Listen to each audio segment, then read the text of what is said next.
కొన్ని కథలు మొదలల్లో మొదలైతాయి, మరి కొన్ని కథలు హృదయాల్లో మొదలైతాయి. కళలు అనేక కళ్ళు, అసాధారణమైన ప్రతిభ, పోరాటతత్వం, ఒక దేశం యొక్క ఆశయాలు అతని భుజం పైన. ఈ కథ క్వింటన్ డికాక్ యొక్క కీర్తి పోరాటం మరియు క్రికెట్ చరిత్రలో తన స్థానాన్ని సంపాదించుకున్న ఒక వ్యక్తి కథ.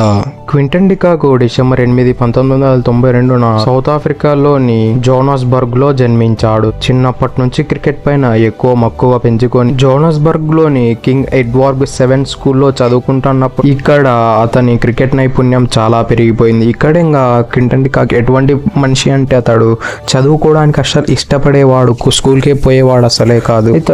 అతని కోచ్ వచ్చేసి క్రికెట్ కోచ్, నువ్వు క్రికెట్ పైన రియల్లీ సీరియస్ ఉన్నావా అని క్వశ్చన్ అడిగితే క్వింటన్ డికాక్ ఏమని చెప్పాడంట అంటే, నేను స్కూల్కి వెళ్ళడం తప్ప ఏమైనా ఎంతసేపు అయినా చేస్తాను అని అతనికి రిప్లై ఇచ్చాడంట. ఈ రిప్లైతో కోచ్ మైండ్ ఎగిరిపోయిందంట. దీనితో 14 ఏళ్ళు ఉన్నప్పుడు క్వింటన్ డికాక్ అతడు ఫుల్ టైం క్రికెట్ కోచింగ్ తీసుకోవడం మొదలుపెట్టాడు స్కూల్ని వదిలేసి. అలానే ఆ క్వింటన్ డికాక్ ఇనిషియల్లీ బేస్బాల్ కూడా ఆడేవాడు. బేస్బాల్ని ప్రొఫెషనల్గా ఎంచుకుందాం అని అనుకునేవాడట.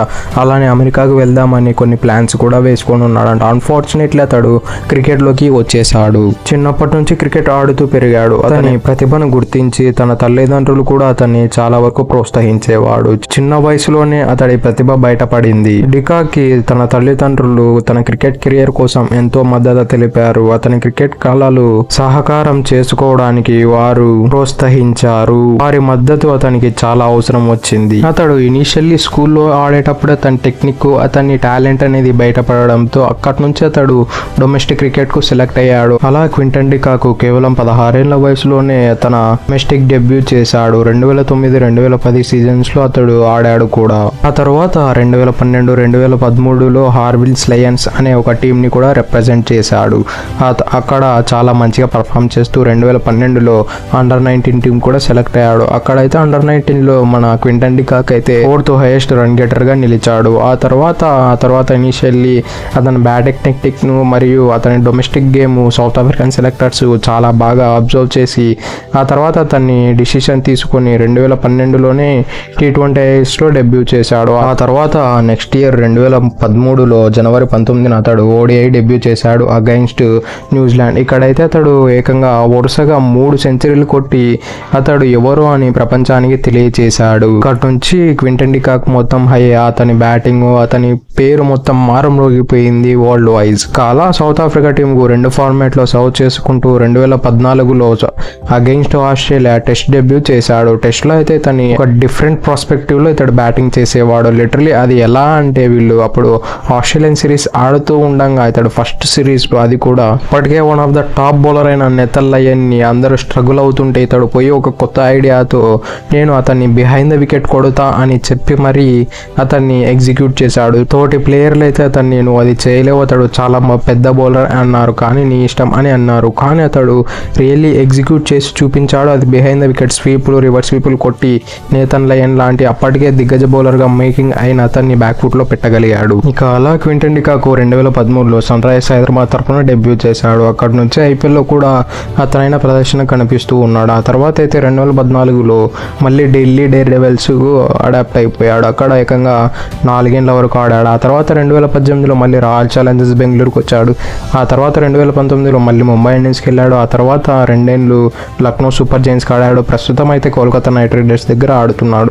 వీళ్ళకైతే ఎటువంటి బ్యాటింగ్ చేస్తున్నాడు నేను ప్రత్యేకంగా చెప్పనక్కర్లేదు. లాస్ట్ మ్యాచ్లో ఫ్రెండ్లీ ట్రాక్లోనే అతడు ఏకంగా 97 రన్స్ కొట్టాడు. అది కూడా మన ఇండియన్ ప్లేయర్స్ కూడా అక్కడ ప్రాపర్గా బ్యాటింగ్ చేయలేకపోయారు. మన ఇండియన్స్కి అయితే స్పిన్ పిచెస్ ఆడడం అలవాటు, కానీ మన క్వింటన్ డికాక్ అయితే అలవాటు ఉండకపోవచ్చు. ఎందుకంటే అతడు సౌత్ ఆఫ్రికా నుంచి వచ్చాడు. అక్కడ మోరు పేసీ పిచ్చెస్ మరియు బౌన్సీ పిచ్చెస్ ఎక్కువగా ఉంటాయి. అసలు స్పిన్ పిచ్చెస్ ఎక్కడ కానీ కనిపించకపోవచ్చు.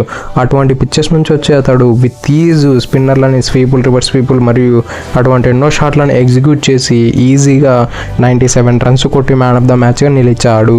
ఇక అతని IPL రికార్డ్స్ విషయానికి వస్తే అతడు ఏకంగా 100 IPL మ్యాచెస్ ఆడాడు. 100 IPL మ్యాచెస్ ఒక ఓవర్సీస్ ప్లేయర్ చాలా తక్కువగా ఆడుతాడు. ఎందుకంటే ఇక్కడ ఈ మొత్తము ఇండియన్ ప్లేయర్సే డామినేట్ చేస్తూ ఉంటారు. అలానే అతడు ఇతడు 3200 ఐపీఎల్లో రన్స్ కూడా కొట్టాడు. అలానే 2 సెంచరీలు ఉన్నాయి, 24 హాఫ్ సెంచరీలు. అతని హైయెస్ట్ స్కోర్ చూస్తే 148 అగెన్స్ట్ కేకేఆర్ ఎల్ఐజీ తరపున కొట్టాడు. ఆ తర్వాత అతని 4లు చూసుకుంటే 325 ఉన్నాయి, సిక్సర్లు చూసుకుంటే 129 ఉన్నాయి.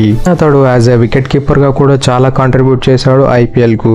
అలానే క్యాచెస్, స్టంప్సింగ్స్ ఎక్సలెంట్గా తీసుకునేవాడు క్వింటన్ డికాక్. ఇంటర్నేషనల్ రికార్డ్స్ విషయానికి వస్తే ఇతడు 2017లో బంగ్లాదేశ్ సిరీస్లో అయితే ఇతడు కలిసి ఆసిమ్ మహమ్మద్ ఏకంగా 282 పార్ట్నర్షిప్ ని నెలకొల్పి సౌత్ ఆఫ్రికా తరపున one of the highest partnership గా ఇప్పటికీ అదే ఉంది.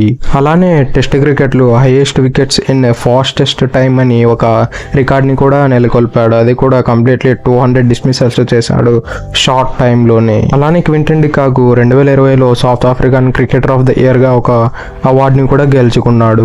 అలానే South African test cricketer of the year అవార్డుని కూడా గెలుచుకున్నాడు. అలానే South African men's ODI player of the అవార్డుని కూడా గెలుచుకున్నాడు 2023 ఓడే వరల్డ్ కప్లో. ఇంకా క్వింటన్ డికాక్ యొక్క పర్సనల్ లైఫ్ స్టోరీ విషయానికి వస్తే అతడు 2016లో షాషా హార్లీ అనే ఒక అమ్మాయిని లవ్ చేసి పెళ్లి చేసుకున్నాడు.